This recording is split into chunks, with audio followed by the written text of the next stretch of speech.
I learned that I was Jewish basically from anti-Semitism in the school.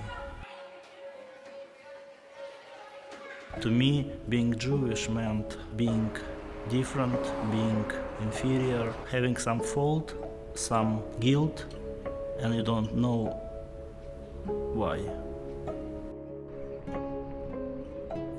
The communist regime, they closed 42 synagogues in the city. The city was a closed army town. No foreigners were allowed, nobody was allowed. The city of Dnepropetrovsk, a major city of more than 1 million people, it didn't even appear on maps.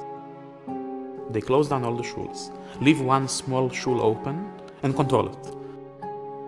The Jews gave up when this shul was taken away. I spoke to the people. When this synagogue was taken away, it means that's it, it's over for the Jewish people. The city didn't have a rabbi for 52 years.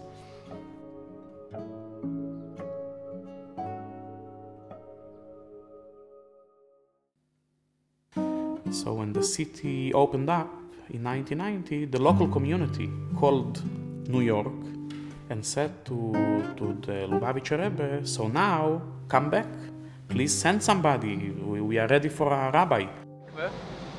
We came here without knowing the language, without knowing exactly what we are going to do. You know, the city never saw any foreigners before.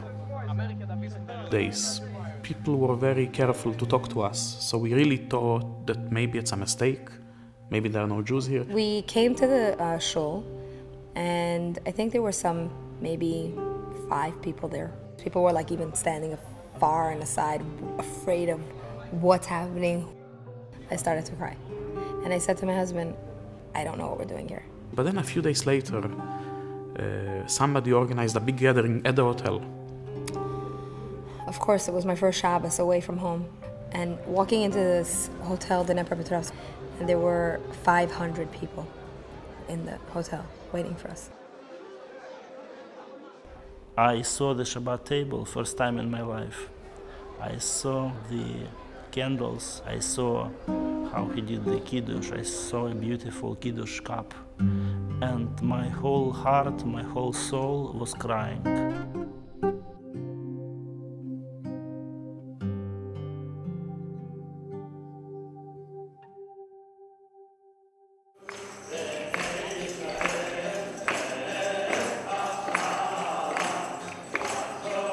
The news came over the radio about the breakup of the Soviet Union, and some of our Soviet Jewry activists started talking about what now? What is our responsibility now to the Jews who are left in the former Soviet Union who may want to rebuild Jewish community life for the first time in a generation? Would that be possible? Is that something we should support? And the National Conference of Soviet Jewry was developing Kehillah projects where they were matching Jewish communities in the United States with Jewish communities in the former Soviet Union. Lots of towns were taken, community wanted to be linked with St. Petersburg or with Moscow or, with some big town or even with Kiev, someplace that somebody had, that we've heard of. But nobody wanted to be connected to Dnepropetrovsk. Why be connected to a place you can't pronounce? People said, Dnepropetrovsk what? It was sort of a surprise that there were actually 70,000 Jews living in that place and that it was the 4th largest Jewish community of the former Soviet Union. And so we started to try it out. There were still food lines. The children in the day school needed clothing. There was enormous need for everyday kinds of things. Bob Gordon, who was the spiritual genius behind this whole thing, owned Store 24, and he had suppliers, and we just sent over boxcars full of food. And it was our ability to deliver on that created some basic trust. And little by little, brick by brick, we were introducing changes. They saw a vision.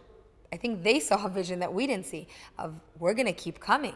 We're going to keep helping. The idea was that Boston expertise would be used, get people who wanted to give that expertise, were excited about the relationship, and where we could really help. My oldest granddaughter has cerebral palsy.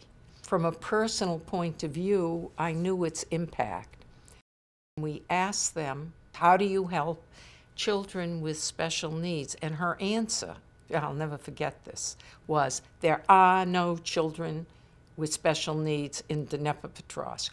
We had brought equipment and puzzles with knobs to make it easier. And she saw those things and she wept and wept and wept. And then the story came out.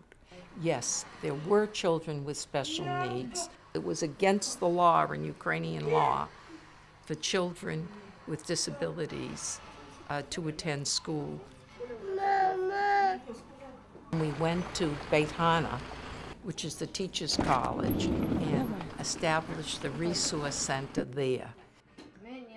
And little by little, brick by brick, we were introducing changes. It became very clear that there were very many impoverished, sick, isolated, elderly people living in some of the poorest conditions.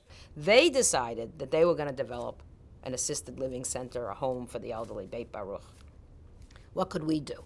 Well, we could do money, but money wasn't what this relationship has been based on.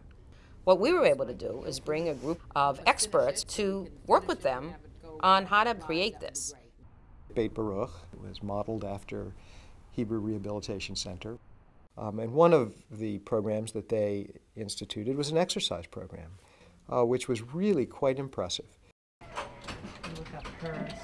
I've always felt very strongly that healthcare is a great diplomatic tool. See you later.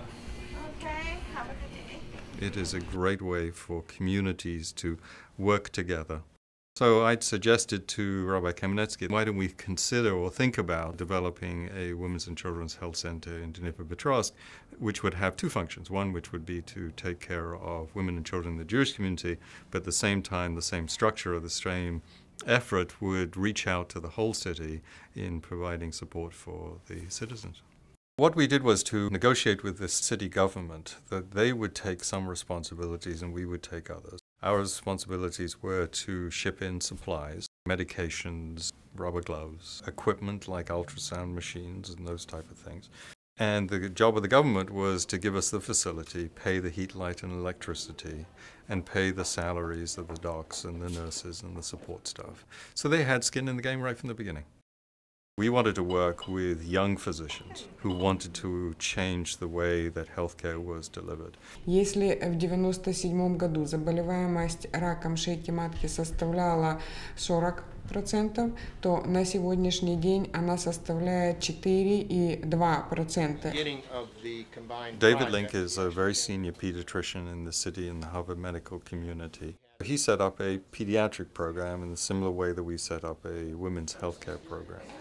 To see the sickness, the real sickness. We saw little babies who were in, the small size Pampers, but nonetheless up to their chins. And David Link turned to all of us and he said, and to think many of these children will die due to vaccine preventable disease. I turned to David that night and I said, do you ever think about vaccinating these kids? Do you ever think of formalizing some sort of a program? He said, Patty, I think about it all the time. We put some proposals together and we got a yes from Merck, probably inside of 6 weeks. We were floored. It was not the getting of the drugs that was the difficult part. It was the getting the drugs to Dnep. What planes we could actually get the drugs on. Pallets were too wide. They were repaving the airport. We were told there would be a 40% import tariff, even on humanitarian aid. So from the yes that we got from Merck for the hepatitis B vaccine, it probably took another 6 or 7 months before we could actually get the vaccine there. It was all worthwhile, and it absolutely worked. There's no more hepatitis B in Ukraine. We just brought know-how to Ukraine that the government adopted as its own.